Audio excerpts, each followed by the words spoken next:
Assalamualaikum warahmatullahi wabarakatuh.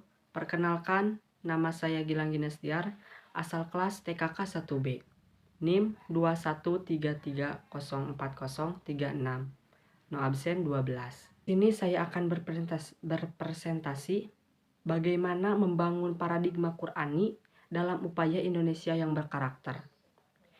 Caranya, sebelum membahas hal tersebut, kita harus tahu apa yang disebut dengan paradigma, apa pula yang dimaksud dengan paradigma Qur'ani. Secara etimologi, kata paradigma berasal dari bahasa Yunani yang asal katanya adalah paradigma. Para mengandung arti di samping, di sebelah, dan keadaan lingkungan. Digma berarti sudut pandang, teladan, arketip, dan ideal.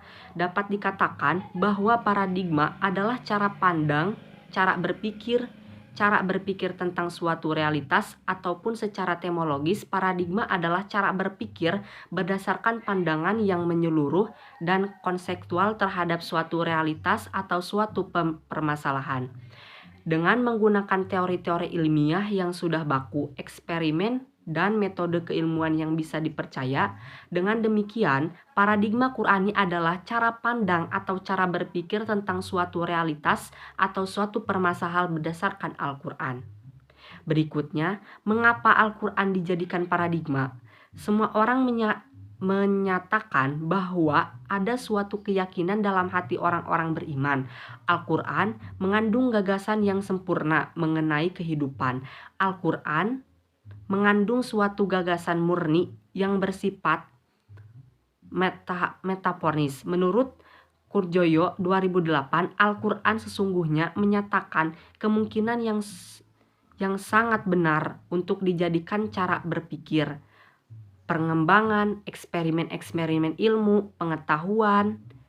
Berdasarkan paradigma Al-Quran, jelas akan memperkaya khazanah ilmu umat manusia. Kegiatan itu mungkin bahkan tentu saja akan menjadi rembahan baru bagi munculnya ilmu-ilmu pengetahuan alternatif.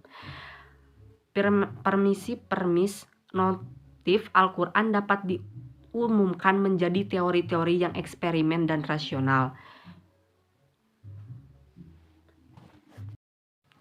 Nah, sekarang kita kembali ke pembahasan yang tadi. Bagaimana upaya membangun Indonesia yang berkarakter dengan cara pandang, dengan cara paradigma. Sedangkan kata paradigma tadi yang mengandung arti yaitu cara pandang Quran. Berarti paradigma Quran itu cara pandang. Nah, setelah itu kita susun bagaimana formula yang dapat kita susun untuk membangun paradigma Qurani. Yang pertama, yaitu kita mengajarkan sejak dini Al-Quran kepada anak-anak kecil supaya anak kecil itu menumbuhkan rasa cinta terhadap Al-Quran. Setelah anak kecil itu bisa Al-Quran dari mulai huruf hijaiyah, terus kita naik lagi yaitu supaya dia itu bisa makhorijul huruf.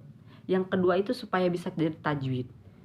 Nah, hal tersebut itu bisa membangun paradigma Qur'ani dalam kehidupan bermasyarakat dan berbangsa dengan cara menumbuhkan rasa cinta terhadap Al-Quran tersebut.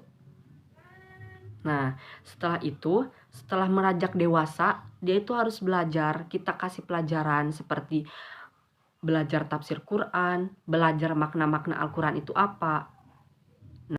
Nah, setelah tumbuh rasa cinta, rasa sayang terhadap Al-Quran, mereka itu akan menerapkan kepada diri mereka bagaimana hukum Al-Quran, bagaimana cara hidup Al-Quran. Karena Al-Quran itu hudalinas, petunjuk bagi semua manusia. Al-Quran itu sebagai pedoman. Al-Quran itu sebagai nur, cahaya. Jadi semua di dalam Al-Quran itu sudah lengkap.